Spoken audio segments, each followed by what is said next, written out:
नमस्कार दोस्तों, स्वागत है आपका क्लियर डाउट बाई सीसी में। तो चलिए, जो हम लोग बीएसएससी सीजीएल 4 और अभी जो बिहार में वैकेंसी आ रही है प्रचारी की, ठीक है, जिसका फॉर्म अभी भरा रहा है, ठीक है, और साथ में जो है बीपीएससी एईडीओ का फॉर्म आ चुका है।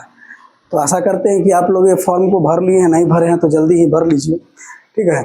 हम लोग जो है बीएसएससी सीजीएल 4 प्रचारी, चूँकि दोनों का एग्ज़ाम बीएसएससी ही लेने वाली है, ठीक है, और साथ में जो है बीपीएससी एईडीओ उसका जो बीपीएससी लेगा एग्ज़ाम, ठीक है।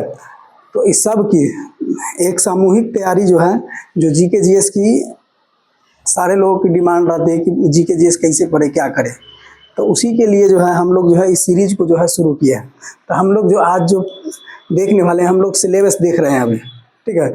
हमने जो है पीछे के प्रीवियस वीडियो में हमने मैथमेटिक्स का, बीएसएससी सीजीएल के मैथमेटिक्स में क्या क्या पूछता है, ठीक है, कौन से टॉपिक आपके लिए कितना महत्वपूर्ण है, मैंने उसकी जानकारी जो है पिछले वीडियो में दे दिया, ठीक है। साथ ही रीजनिंग से कहाँ से क्वेश्चन आते हैं, कौन से टॉपिक आपके लिए कितना महत्वपूर्ण है, हमने उसका भी वीडियो जो है पिछले वीडियो में हमने बना के दे दिया है। फिर हमने जियोग्राफी का वीडियो बना करके आपको दिया। जियोग्राफी से पहले हिस्ट्री का वीडियो भी होगा, यानी उसके सिलेबस के बारे में हम लोग डिस्कशन किए हैं कि सिलेबस किस प्रकार की रहती है इसमें, ठीक है। तो आशा करते हैं कि आप लोग देख लिए होंगे उसको।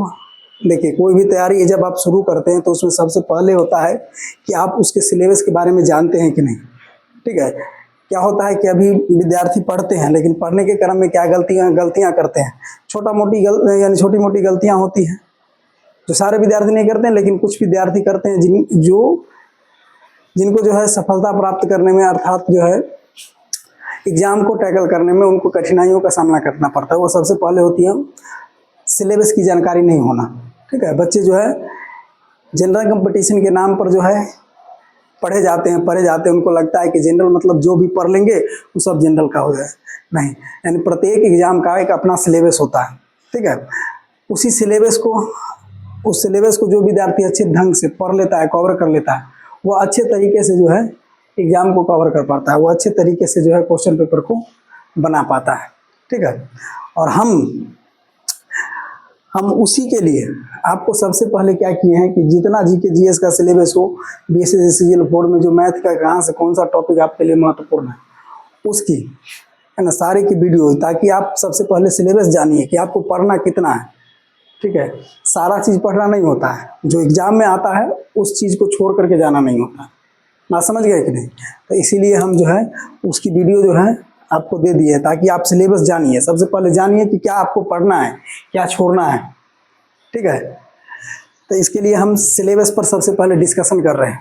तो हमने पीछे जितने वीडियो दिए हैं उसमें उसी रणनीति के बारे में, हमारी रणनीति किस प्रकार की होगी, हमारा कौन कौन से सिलेबस है, तो हमने मैथ का, रीजनिंग का और आपको जो है हिस्ट्री का और जियोग्राफी का दे दिए, ठीक है। अब बारी है पॉलिटी की, यानी पॉलिटी के वैसे टॉपिक की बात करेंगे हम लोग जो एग्जाम में जो है अति महत्वपूर्ण होते हैं, जहाँ से क्वेश्चन फंसते ही फंसते हैं, ठीक है, बनते ही बनते हैं, ठीक है। यानी कि हम लोग बारी बारी से सारे टॉपिक को कवर करते हुए पूरी हिस्ट्री के टॉपिक जितने लिखवाए हैं उसको कवर करेंगे, ठीक है। जियोग्राफी के टॉपिक को कवर करेंगे। फिर हम लोग उसके बाद जो है पॉलिटी, अर्थात भारतीय, जिसको राज व्यवस्था आप लोग कहते हैं, उसके टॉपिक को कवर करने की कोशिश करेंगे, ठीक है। तो हमने जो है उसी भारतीय राज व्यवस्था के वैसे टॉपिक को आपके बीच लेके आए हैं, लिखे हैं, ठीक है, वैसे यानी जिससे एग्जाम में क्वेश्चन आते हैं। तो हमने सबसे पहले जो है, ठीक है, किस प्रकार से भारतीय संविधान जो है बना, भारतीय संविधान की किस प्रकार से विकास हुआ, है ना, कौन से फैक्टर थे जिसके कारण जो है भारतीय संविधान को जो है लाना पड़ा, ठीक है। तो हम सबसे पहले भारतीय संवैधानिक विकास के बारे में चर्चा करेंगे। हमारे संविधान को बनने में कहाँ से जो है योगदान मिला, कहाँ से हम लोग क्या किए, ठीक है। भारतीय संवैधानिक विकास यानी भारतीय संविधान का किस प्रकार से विकास हुआ, उसकी चर्चा हम लोग करेंगे, ठीक है, भारत का संवैधानिक विकास में। फिर हम लोग उसके बाद संविधान सभा बना, उस संविधान सभा के बारे में हम लोग जानेंगे, ठीक है। फिर संविधान में निर्माण की कौन कौन सी प्रक्रियाएं थी, ठीक है, किस प्रक्रियाओं के द्वारा जो है भारतीय संविधान बनकर के रेडी हुआ, उसके बारे में जानेंगे, ठीक है। उसके बाद भारतीय संविधान की प्रमुख क्या क्या विशेषताएं हैं, ठीक है। हम लोग कहते हैं कि भारतीय संविधान जो है, भारतीय संविधान क्या है, तो हम लोग बताते हैं कि इसकी अलग अलग अपनी अपनी विशेषताएं। सबसे जो है, अगर जटिल संविधान माना जाए या सबसे मुलायम संविधान माना जाए, कहने का मतलब नॉर्मल संविधान माना जाए। ठीक है, लचीलापन हमारे भारतीय संविधान में ही देखने को मिलती है। ठीक है, तो हम जानेंगे भारतीय संविधान की प्रमुख विशेषताएं, यानी क्या क्या विशेषताएं रही है उसके बारे में। फिर संविधान सभा के लिए जो है प्रमुख समितियां, कौन कौन सी समितियां बनी, ठीक है, उस समितियों के बारे में जानेंगे। फिर संविधान के कुछ ऐसे स्रोत हैं, ठीक है, जहाँ से हमारा भारतीय संविधान को जो है जो लिया गया है, तो यानी भारतीय संविधान के उस स्रोत के बारे में जानेंगे। फिर जानेंगे कि संविधान के प्रमुख कौन कौन से भाग हैं। ठीक है, भारतीय संविधान में कितने अनुच्छेद हैं, कौन अनुच्छेद आपके लिए कितना महत्वपूर्ण है। ठीक है, कौन कौन सी अनुसूचियां हैं, उसके बारे में हम लोग जानेंगे। ठीक है, फिर जानेंगे हम लोग कि भारत की, जिसको आप उद्देशिका यानी भारत की प्रस्तावना, जिसको आप प्रस्तावना कहते हैं, उसी को उद्देशिका भी कहा जाता है। तो भारत की उद्देशिका के बारे में हम लोग जानेंगे। ठीक है, भारतीय शासन प्रणाली यानी राज्य एवं संघ राज्य क्षेत्र के बारे में जानेंगे, यानी भारत में किस प्रकार की शासन प्रणाली है, राज्यों में किस प्रकार की शासन प्रणाली है, संघ राज्य क्षेत्रों में किस प्रकार की शासन प्रणाली है। ठीक है, फिर हम लोग जानेंगे नागरिकता के बारे में, फिर हम लोग मूल अधिकार के बारे में जानेंगे, फिर राज्य के नीति निर्देशक तत्व, ठीक है, जो राज्य की नीति निर्देशक तत्व है उसके बारे में हम लोग जानेंगे, फिर मौलिक कर्तव्य के बारे में जानेंगे। ठीक है, फिर राष्ट्रपति और उपराष्ट्रपति किस प्रकार से इनके चुनाव होते हैं, किस प्रकार की व्यवस्थाएं हैं राष्ट्रपति और उपराष्ट्रपति के बारे में हमारे संविधान में, उसके बारे में जानने की कोशिश करेंगे। ठीक है, फिर हम लोग महान्यायवादी, महाधिवक्ता और नियंत्रक महालेखा परीक्षक के बारे में जानेंगे। फिर वरीयता क्रम में कौन कितने नंबर पर है, इनको क्या किया गया है, उस श्रेणी के बारे में हम लोग, सीरीज के बारे में हम लोग जानने की कोशिश करेंगे। यानी फिर हम लोग लोकसभा, राज्यसभा और संसदीय समितियों के बारे में जानेंगे, यानी हमारे यहाँ जो है लोकसभा और राज्यसभा की जो व्यवस्था है उसके बारे में जानने की कोशिश करेंगे। ठीक है, प्रमुख सारे जो हैं, यानी प्रमुख तरह के जो हैं संसदीय समितियां बनी हुई हैं, संसदीय अधिनियम बने हुए हैं, उसके बारे में हम लोग जानने की कोशिश करेंगे। हम जानेंगे सर्वोच्च न्यायालय क्या है। ठीक है, सर्वोच्च न्यायालय के बारे में हम लोग जानेंगे। फिर राज्यपाल और राज्य विधानमंडल एवं मंत्री परिषद के बारे में हम लोग जानेंगे। फिर उच्च न्यायालय एवं उनके अधीनस्थ न्यायालय जो काम करती हैं उसके बारे में जानेंगे। फिर केंद्र राज्य संबंध के बारे में जानेंगे। फिर आपदा उपबंध, यानी कि हमारे यहाँ आपातकाल के किस प्रकार का प्रबंधन किया गया, आपातकालिक व्यवस्था के बारे में हम जानेंगे। हम लोग जानेंगे कि वित्त आयोग, ठीक है, जिसको आप लोग वित्त आयोग, योजना आयोग और योजना आयोग को हम लोग नीति आयोग कहते हैं, नाम बदल गया। ठीक है, तो उसी के बारे में हम लोग जानेंगे, यानी वित्त आयोग किस प्रकार से गठित होता है, ठीक है, कौन इसके मेंबर होते हैं। फिर हम लोग उसी तरह से योजना आयोग के बारे में जानेंगे, इसमें कौन कौन से मेंबर होते हैं, कहाँ से मेंबर लिए जाते हैं। ठीक है, फिर इसके बारे में जानेंगे। फिर हम लोग जानेंगे चुनाव आयोग। ठीक है, अभी कंट्रोवर्शियल मुद्दा भी रहा है ये चुनाव आयोग। ठीक है, इसके बारे में भी हम लोग अच्छी तरीके से जानने की कोशिश करेंगे। फिर हम लोग प्रमुख, यानी अलग अलग तरीके के राजनीतिक दल हैं। ठीक है, राजनीतिक दल जिसको लोकतंत्र का प्राण कहते हैं हम लोग। ठीक है, उस लोकतंत्र के प्राण के बारे में क्या क्या प्रावधान है, किस प्रकार से ये सब दलें काम करती हैं, इसके बारे में जानेंगे। फिर जानेंगे कि भारतीय संविधान में जो है बहुत तरह के संशोधन हुए। संशोधन मतलब संशोधित किया गया संविधान को, जहाँ पर लोगों को लगा, हमारे बुद्धिजीवियों को लगा कि यहाँ पर संविधान में संशोधन होना चाहिए। लोगों ने अपने तरीके से, अपने ढंग से सोच करके इसको संशोधित करने का काम किया। ठीक है, फिर भारतीय राज्य यानी राजभाषा के बारे में हम लोग जानेंगे। फिर स्थानीय स्वशासन, ठीक है, जिसको आप लोग पंचायती राज समझते हैं। ठीक है, पंचायती राज व्यवस्था के बारे में जानेंगे। ठीक है, स्थानीय स्वशासन के बारे में हम लोग जानेंगे, उसमें प्रमुख रूप से पंचायती राज पढ़ेंगे, नगर पालिका और के बारे में पढ़ेंगे।